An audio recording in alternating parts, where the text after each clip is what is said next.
Oh, let's pull up. iPhone 12 Pro Max. I think I've had this since 17th of November when I did my first unboxing on the channel. Been slightly over a month. We are in the new year. Happy New Year, people. How do I still feel about this phone? Do I feel like I've been too hard on it? Is it still big for nothing? Has it missed the mark? Have I fallen in love with it? Have I changed my mind on just my whole experience with the iPhone 12 Pro Max? Let's get into it. Now, if you didn't know about how these discussion videos work with these follow-up, it's just a straight me having a conversation with you on the camera, talking about my follow-up with it. I've done all the in-depth reviews, first impressions, breakdowns, comparisons. They're all linked in the description below. So if you want to check that out, but this is just going to be a simple, straightforward talk to it, man. How do I feel about this? And I'm going to be very honest with you. I still feel like every time I pick up this iPhone 12 Pro Max to use it, I know it's gonna come across harsh for me to say this, yeah, but it feels like a chore to use it. It's just a mixture of the size, the weight, the width, the nature of how iOS really doesn't communicate well with a big screen phone, you know. Something about using this iPhone 12 Pro Max, it just feels like a chore. I can't lie to you. It's the feeling that it gets me every single time I'm using it. It just doesn't feel as enjoyable. It doesn't make me as excited. As soon as I pick it up, I feel like, oh, it's long to use the phone. And yeah, that's just the feeling of it, really. That's the general consensus of it. Now, look, don't get me wrong. This doesn't take away from the fact that this is a solid device. I mean, by nature, in terms of the size and the brickiness of it, it's definitely a solid device. It's weighty, it's premium. I don't regret saying the fact that this is my favorite matte finish back on any phone that I've used so far. Now, don't get me wrong. A lot of people are saying that they love this specific blue color. I just about like it. For some reason, I was just expecting it to be a little bit more outstanding and not so muted. That's just something that really just sticks with me every time I use it. Still don't like the stainless steel frame. I really wish they used the brushed aluminium frame that you find on the 12 mini series and the 12 series. But you know, again, Lightning, they're probably going to move to portless before USB-C. I still wish they used USB-C. The overall build, honestly, the buttons, the silent switch, you know, it's solid. It's solid. Initially, I remember the volume buttons didn't feel as solid, but for some reason I think they've broken in. I have no complaints in terms of the actual construction of the device because it feels the business, right? It just doesn't feel special to how a big phone should be, and this nostalgic throwback design of the flatter, more boxy design that was more reminiscent to the old iPhone 5S, I really don't think it suits the size of this phone. It still sticks with me to the point where I have to either put a case on it, and already it feels wide and it feels sharp as it is without a case. You put a case on it and it's just like, yo, this, out of all the big phones I've used, this is the first big phone in a long while where I just don't enjoy picking it up to use it. Now, I know there's people that do display testing, your display mates and everything, and everyone that says this display is the best display scientifically ever. But this display is just really good. Does it wow me when I pick it up? No, it really doesn't. You know, I won't get into all the technicalities, but I just feel like the viewing experience on it, although the functional design of it being what it is with the notch, it really, when you've come from devices that have single hole punches or truly all screen, you don't realize how much that spoils you. So when you come back on this is like a throwback to 3 years in the past that you have to deal with in a modern day age. So yeah, I appreciate the fact that the brightness management is good. I appreciate that it's a well-balanced display. I appreciate the fact that it's a well color accurate display. I appreciate all the technicalities of it, but it doesn't wow me when I use it.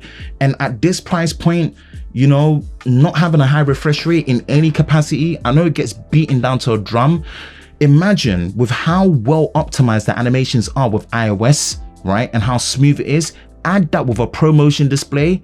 man, they would have the best display, one of the best display experience with high refresh rate. So they have to do that this year for 2021 for the iPhone 13 series or the 12S series that they're going to call it, especially when it comes to these pro models. Maybe not the normal ones, but the pro models, there's no excuse not to get high refresh promotion on there. So I'm looking forward to that. And I'm just hoping that they can actually just have a proper 1440p quad high definition plus display, because it kind of still technically isn't. And my OCD for displays, it really just kind of irks me and bugs me at this price that they're still not being able to pull it off. What else?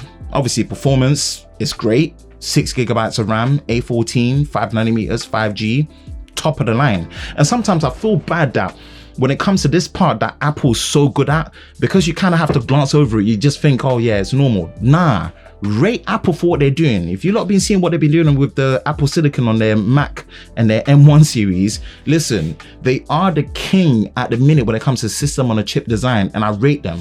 I'm really happy that they managed to kind of, you know, sort this whole beef that they had with Qualcomm. They've got better modems in there. It manages 5G really well, and it just manages signals really well on there. So I kind of really appreciate about this. But you see, one thing I do have to give it praise for, battery. This, I think the only other device that I've used so far that has battery close to this is probably the Z Fold 2 for whatever reason. Don't mind me, I'm pointing because the devices are all around me, but you can't see them. The Z Fold 2 still amazes me what it's able to do with battery, but this, I was really worried at the fact that obviously now 5G, they've technically put a smaller battery cell compared to the 11 Pro Max, but it's just well optimized. This, when I'm using this, yeah, the battery, I can stress it and the battery don't give in. This is a stubborn boy when it comes to dying. Stubborn. Now, at this price point, the charging speed is nothing to sing home about. And for me personally, if it's not charging at the limit of 1 hour to 100%, I don't necessarily class it as a true fast charging experience nowadays. You got phones that can charge to 100% in about 40 minutes or under. So when premium flagship phones at this price point are not charging that quickly, you know, up to an hour, I don't really class it. So this taking almost 2 hours to recharge is nothing to sing home about. MagSafe is not something I'm necessarily interested in. My lifestyle and stuff, wireless charging just don't play. And the expense of it, not having a charging brick, already when you don't get a charging brick in a box, you got to consider having to buy one yourself. Links in the description below for the Anker one. I did a video on it, fast charging. It's an expense. Software wise, listen, Apple, please, what I'm gonna ask you, yeah, start taking some of that energy from iPad OS and please bring it down to these bigger screen phones, right? It's not gonna hurt the experience. It's only going to help it. Some bits I don't blame you for. I think Google are hella petty for the fact that they can't actually allow proper picture-in-picture on here when you're using YouTube Premium. You know, you can listen to background, but you can't have picture-in-picture at the same time. But you've got to get with it, man. Give us dual screen. Give us true multitasking. Multitasking is not when you switch between apps and it's in memory. That's task and app switching. We're talking about true multitasking where you can actually use 2 apps at the same time. I want to have my messages as well as me watching a video at the same time. You know, you're making the display bigger, give us your utilization. You've put more RAM in there, give us the utilization. You've got the most powerful chipset with the most well-optimized OS, give it to us. We see you do it on iPad OS with all the power that's on there. It's not going to hurt to put on this bigger screen phone. So it's one of the reasons why it just feels like a chore to use it, because I don't have the option to tap into those features for a big screen phone. So software wise, man, it's just iOS being iOS, where it really just does feel like a stretched out iPhone. That's it really. I really got much else. I really hope I was gonna be one of those guys that was gonna be like, oh, I've changed my mind, I love the 12 Pro Max. Nah, iPhone 12 mini, you know. And I'm still eager to see if I can get my hands on the normal 12 or the 12 Pro for the 6.1 inch size here, because that 12 mini really showcases here that it may not necessarily be the best. It may not probably even be selling the best, but honestly, it's the true essence of what makes an iPhone an iPhone. And I think unless I really see any major changes with how software behaves with these Pro Max devices, I don't think I really got an incentive to buy a big screen phone from Apple. Like, yeah, great, the battery life is great, but yeah, it still honestly does feel like it's big for nothing. I'm sorry, people. I just got to be honest. And it's a mental L that I've taken. I know having this is a good investment for the channel with all the other flagship phones that are going to be coming out that I'm going to be comparing it to. And honestly, I used to work in telecommunications and retail. I still get great discounts when it comes to my monthly payments with my carrier network with this.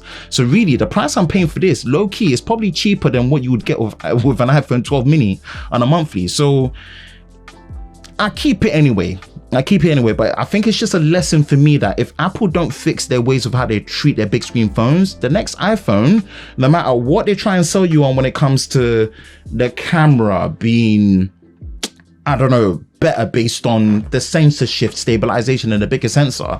Because if you've not seen my ultimate camera comparison, it makes no difference. It's really no difference. And shout out to Technically T, he called this from early that the 12 Pro, in terms of the Pro Max to the 12 Pro, the camera difference wasn't going to be any different. And me, I do a lot of camera comparisons on the channel, so I was eager to see, is there going to be a difference? And for me personally, go check my ultimate camera comparison against the Note 20 Ultra. I didn't see much of a difference. That's the wrap up, man. iPhone 12 Pro Max, pretty much slightly over 1 month later to 2 months later. It is going to be the top dog iPhone for 2021 up until the new ones come out, but really and truly, it's not really the one I enjoy using. And that is it for me, Ben from Lover of Tech. If you enjoy videos like this, man, you know exactly what to do. Hit that like button, hit that subscribe button, hit that notification bell so you're part of Team TLS, the Tech Lover Squad, so you do not miss any future videos on the channel. One of the first videos for the new year, so happy new year. I'll catch you in the next one. Peace.